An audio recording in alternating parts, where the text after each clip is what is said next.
Hi, my name is Natasha Paulson and I'm the Community and Advocacy Officer for the National Rural Health Student Network for 2022. This video forms part of the Rural High School Visits program and is aimed at supporting the rural high school, rural health clubs in delivering their Rural High School Visit program. Before we start, just a little bit about myself. I am a third-year medical student with the ANU, and I am on my long-term rural placement in Cooma, New South Wales for the year, and I am also an executive member of the ANU Rural Medical Society. Before we start, I would like to acknowledge the traditional owners on the lands on which we are meeting today. I'm filming this on the lands of the Narago people in the Snowy Monaro region, and I would like to pay my respects to elders past, present and emerging, and also extend a warm welcome to any Aboriginal and or Torres Strait Islander people watching this video.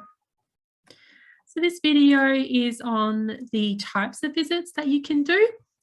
So the world is your oyster when it comes to what your rural high school visit can look like. Some popular options in the past include a multi-day trip, travelling to a couple of rural towns, or single-day trips, either multiple through the year or one trip where you visit several schools at once.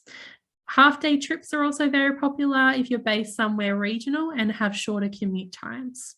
So we're going through a couple of those today to hopefully give you some ideas.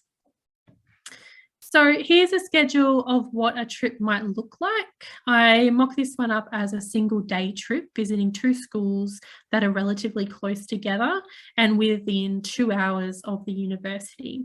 You could easily do a similar trip with just one school, depending on how many workshops, how many students, and how much time both you and the school have available. So things to consider is how far you're traveling. Obviously, this one was a shorter commute time. How many workshops you're doing and how long those workshops are going to take. Workshops can run for half an hour, 45 minutes, depending on what the workshop is and how many students are involved in each station. And as I said, it greatly depends on how much time both you and the school have available.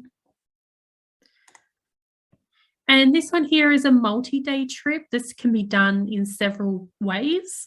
This one I've done is going to one central location and having each of the schools come there. You can stagger the schools so each have an allocated time depending on the number of students and availability. And this saves your setup time between schools, as I showed in the previous one. Alternatively, you can visit multiple schools in the area or region within the trip, changing locations. So you travel to the school rather than the school traveling to you in one central location. There are many different options depending largely on your budget and availability of the students. Some key tips to help with scheduling. Always allow more time than you think.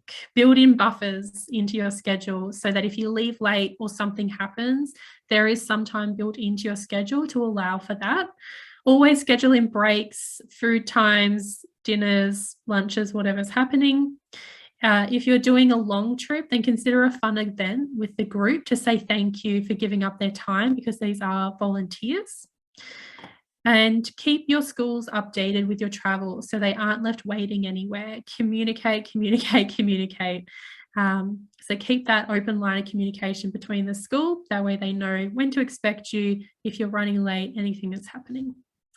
And that's it for this video. So start recruiting is basically the last tip. Start recruiting your volunteers. All right, thank you and stay tuned for further videos.